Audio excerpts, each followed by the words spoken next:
नमस्कार, Lakshmi global school की अध्यापिका नीपा ओझा आज आपको काल के बारे में बताएगी। काल। अब्दुल कलाम जी भारत के राष्ट्रपति थे। वह तबला बजा रहे हैं। परीक्षा मार्च में होगी। थे, बजा रहे हैं, होगी। ये काल के प्रकार है। क्रिया के जिस रूप से उसके करने या होने के समय का बोध हो उसे काल कहते हैं। काल के भेद। काल के 3 भेद हैं, भूतकाल, वर्तमान काल, भविष्य काल। अब हम भूतकाल के बारे में जानकारी प्राप्त करेंगे। कवि ने कविता सुनाई, माया ने गीत गाया, सोनू क्रिकेट खेल रहा था, रोहन खाना खा चुका था। क्रिया के जिस रूप से उसके बीते हुए समय में होने का पता चलता है उसे भूतकाल कहते हैं। बीते हुए समय में होने का पता चलता है उसे भूतकाल कहते हैं। भूतकाल के भेद। तो भूतकाल के 6 भेद हैं। सामान्य भूतकाल, आसन भूतकाल, पूर्ण भूतकाल, अपूर्ण भूतकाल, संदिग्ध भूतकाल, हेतुमंद भूतकाल। सामान्य भूतकाल। उसने गाना गाया, सबने मिलकर मुसीबत का सामना किया, प्रधानमंत्री ने भाषण दिया, हमने भूतकाल पढ़ा। क्रिया के जिस रूप से यह पता चलता है कि क्रिया सामान्य रूप से भूतकाल में हुई है। देखो बच्चों, क्रिया ने जिस रूप से यह पता चलता है कि क्रिया सामान्य भूतकाल में हुई है उसे सामान्य भूतकाल कहते हैं।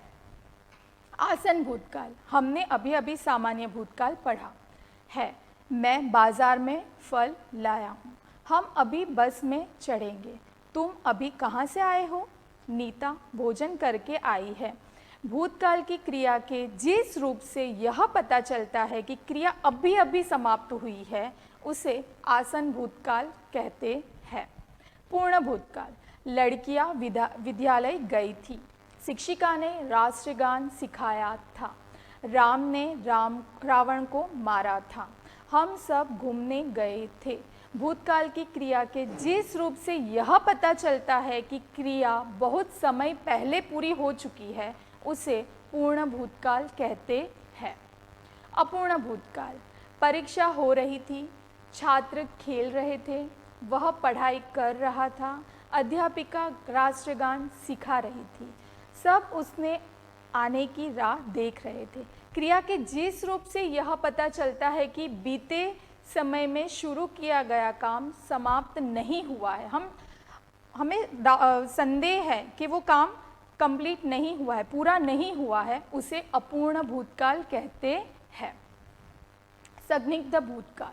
खेल खत्म हो गया होगा, पिताजी दफ्तर पहुंच गए होंगे, छात्रालय में छात्र सो रहे होंगे, शिक्षक कविता पढ़ चुके होंगे। भूतकाल की क्रिया से जिस रूप से क्रिया के करने या होने पर संदेह प्रतीत हो, शायद उसे संदिग्ध भूतकाल कहते हैं। मतलब शायद हमें पता नहीं है कि पिताजी दफ्तर गए हैं कि नहीं, संदेह है तो उसे हम संदिग्ध भूतकाल कहते हैं।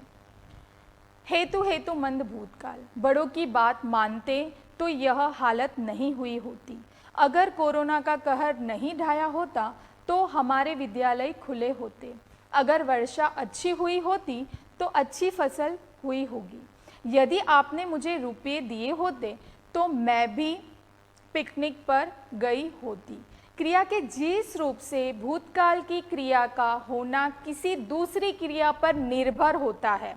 एक वाक्य दूसरी वाक्य पे, एक क्रिया दूसरी क्रिया पर जब निर्भर होती है उसे हेतुमंद भूतकाल कहते हैं। अब हम सीखेंगे वर्तमान काल। वर्तमान काल मतलब अब चल रहा है समय, जो अपना समय चल रहा है उसे हम वर्तमान कहते हैं। जैसे कि क्रिया के जिस रूप से क्रिया के वर्तमान समय में होने का बोध हो उसे वर्तमान काल कहते हैं। जैसे कि दादाजी बगीचे में टहलने जाते हैं, माँ स्वादिष्ट व्यंजन बना रही है, अध्यापिका छात्रों को पढ़ाती है। वर्तमान काल के भेद 3 हैं, सामान्य वर्तमान, अपूर्ण वर्तमान काल, संदिग्ध वर्तमान काल। सामान्य वर्तमान काल, क्रिया के जिस रूप से उसके सामान्य रूप से वर्तमान समय में होने का पता चलता है उसे सामान्य वर्तमान काल कहते हैं। रसीला मिठाई खाती है, किसान खेती करता है, धोबी कपड़े धोता है, बच्चे पढ़ाई करते हैं, सोना गाना गाती है, मैं पढ़ता हूँ। अपूर्ण वर्तमान काल, अपूर्ण वर्तमान काल, क्रिया के जिस रूप से यह पता चलता हो कि क्रिया वर्तमान काल में जारी है, पूर्ण नहीं हुई है, अर्थात अपूर्ण है, उसे अपूर्ण वर्तमान काल कहते हैं। उदाहरण में, माली घास काट रहा है, आजकल छात्र घर से ही पढ़ाई कर रहे हैं, मैं काल पढ़ रही हूँ, बच्चे खेल रहे हैं, सैनिक सीमा पर पहरा दे रहे हैं। संदिग्ध वर्तमान काल, क्रिया के जिस रूप द्वारा उनके वर्तमान काल में होने या करने में संदेह का बोध हो उन्हें संदिग्ध वर्तमान काल कहते हैं। वह बाजार जा रहा होगा, मेरा भाई परीक्षा दे रहा होगा, बच्चे शोर मचाते होंगे, डॉक्टर कोरोना की दवा बना रहे होंगे, माँ खाना बना रही होगी। अब हम भविष्य काल के बारे में सीखेंगे। दादाजी और दादी जी आएंगे, राहुल कविता सुनाएगा, पिताजी अमेरिका से आएंगे। क्रिया के जिस रूप से उसके आने वाले समय में होने का पता चलता है, मतलब होने का, भविष्य के बारे में हमें जब पता चलता है उसे भविष्य काल कहते हैं। भविष्य काल में दो भेद है, सामान्य वर्तमान काल, संभाव्य वर्तमान, सामान्य भविष्य काल, संभाव्य भविष्य काल। सामान्य भविष्य काल, पिताजी खिलौने लाएंगे, आज सूरज निकलेगा, विद्यालय कुछ दिनों में खुलेंगे, दोनों पड़ोसियों में समझौता हो जाएगा, हम घूमने जाएंगे। क्रिया के जिस रूप से कार्य का सामान्य रूप से भविष्य में होना पाया जाता है उसे सामान्य भविष्य काल कहते हैं। संभाव्य भविष्य काल, संभवतः सूरज निकल आए, हो सकता है कि विद्यालय कुछ दिनों में खुल जाए, शायद दोनों पड़ोसियों में समझौता हो जाए, संभवतः हम घूमने जाएंगे, शायद आज बारिश होगी।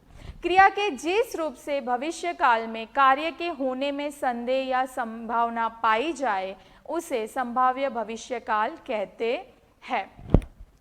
आज हमने काल के बारे में सीखा, काल के भेद के बारे में सीखा, जैसे भूतकाल, वर्तमान काल, भविष्य काल। अगली क्लास में हम कुछ नया ग्रामर के बारे में सीखेंगे।